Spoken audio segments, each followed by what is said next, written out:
नमस्कार, मैं हूँ पार्थ और आज मैं आपको लेकर आया हूँ मिथिलांचल। जी हाँ, मिथिलांचल यानी कि बिहार। और अभी मैं जिस इलाके में अभी खड़ा हूँ ये मुजफ्फरपुर है और मुजफ्फरपुर का एक छोटा सा गांव है दुभा। जी हाँ, और अभी जिस कार्यक्रम के उद्देश्य से हम यहाँ खड़े हैं वो है सामो चकवा। अब ये सामो चकवा क्या है, तो इसके बारे में जानने के लिए हमें थोड़े से प्राचीनता में चलना होगा, अपनी पुराणों में चलना होगा। इसकी बड़ी अच्छी और रोचक कहानी है इससे जुड़ी हुई। कहा जाता है कि एक बार श्री कृष्ण जो भगवान के रूप में माने जाते हैं हिंदू धर्म में, उनकी एक लड़की थी जिनका नाम था शामू। और उनके एक अफेयर की बात चली कि सामो का अफेयर है यानी कि संबंध है किसी गैर व्यक्ति से। तो कृष्ण ने बिना कुछ सोचे बिना कुछ समझे सामो को श्राप दे दिया, यानी कि अपनी पुत्री को कृष्ण श्राप दे देते हैं और जिसके कारण सामो जो है वो पक्षी बन जाती है। समय बीता, कुछ समय और बीता तो सामो का एक भाई है जिसका नाम है चकवा। चकवा ने पुनः कृष्ण की फिर से तपस्या की और कृष्ण को प्रसन्न किया। कृष्ण ने बोला कि चकवा बोलो, ये चकवा कृष्ण का ही पुत्र है। तो कृष्ण ने बोला चकवा से कि बोलो क्या चाहते हो। तो चकवा ने कहा कि मेरी जो बहन है उसे पुनः आप पक्षी से इंसान बना दीजिए।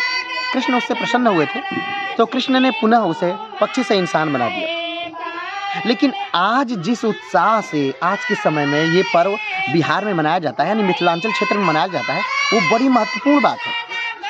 कारण ये है, इसकी महत्वपूर्णता का कारण मुख्यतः ये है कि ये पर्व लगभग 8 दिनों तक चलता है। ज्यों छठ जो कि बिहार का सबसे फेमस पर्व है छठ, जब यहाँ पे समाप्त होता है उसके बाद वही की मिट्टी लेकर के शामो और चकवा की मूर्तियाँ बनाई जाती हैं। बहनें बड़ी अच्छी से तरह से उसकी कलाकारी करती हैं, खूब रंग बिरंगे रंगों से उसे रंगती हैं, सजाती हैं और 8 दिनों तक उसके साथ खेलती हैं। फिर उसके बाद लगभग 8वें दिन अपने भाई को चूड़ा और दही खिला करके फिर उस चकवा और को क्या करते हैं विसर्जित किया जाता है। विसर्जन की भी यहाँ अलग परंपरा है। हर जगह विसर्जन की अलग परंपरा है कि आप मूर्तियों को लाए और पानी में डाल दिया, विसर्जन की वो परंपरा है। लेकिन यहाँ विसर्जन की अलग परंपरा है। विसर्जन की यहाँ परंपरा जो है वो केले की एक नाव बनाई जाती है और केले के नाव पर ही उन मूर्तियों को रखा जाता है जिससे वो डूबे नहीं, वो उनके विचार तैरते रहे। इसमें जो लोकगीत गाया जाता है, क्योंकि सामो चकवा आज के समय में मिथिलांचल का फेमस लोकगीत है, तो यहाँ पर जो लोकगीत गाए जाते हैं उसमें 3 प्रकार के राग हैं। राग का अर्थ मैं किसी संगीत से नहीं ले रहा हूँ, राग का अर्थ नहीं, उसमें 3 प्रकार के लोग हैं। एक जो स्त्रियों को दबाना चाह रहे हैं, एक उनके लोकगीतों में ऐसे भी लोग हैं जो स्त्रियों के उत्थान की बातें कर रहे हैं, एक चुगलखोर के लोग हैं जो कि चुगली कर रहे हैं कृष्ण से, और एक है कृष्ण जो असमंजसता में है और अपनी ही बहन को श्राप दे रहे हैं। अभी आप मेरे पीछे देख सकते हैं कि वही सामो चकवा का पर्व यहाँ पे चल रहा है। और देखिए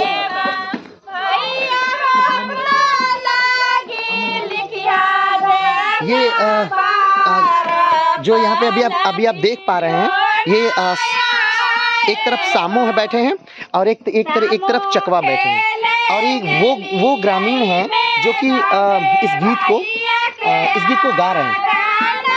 सामो चकवा का उत्सव पारंपरिक लोकगीतों से जुड़ा है। यह उत्सव मिथिला के प्रसिद्ध सांस्कृतिक और कला का एक अंग है जो सभी समुदायों के बीच व्याप्त सभी बाधाओं को तोड़ता है। यह उत्सव कार्तिक शुक्ल पक्ष से 7 दिन बाद शुरू होता है। 8 दिनों तक यह उत्सव मनाया जाता है और 9वें दिन बहन अपने भाइयों को धान की नई फसल की चूड़ा एवं दही खिलाकर सामा चकवा की मूर्तियों को तालाब में विसर्जित कर देते हैं। गाँव में तो इसे जोते हुए खेतों में विसर्जित किया जाता है। तो आज के लिए इतना ही, फिर मिलते हैं एक नए पर्व के साथ, एक नए स्थान के साथ। तब तक के लिए नमस्कार, धन्यवाद, जय हिंद।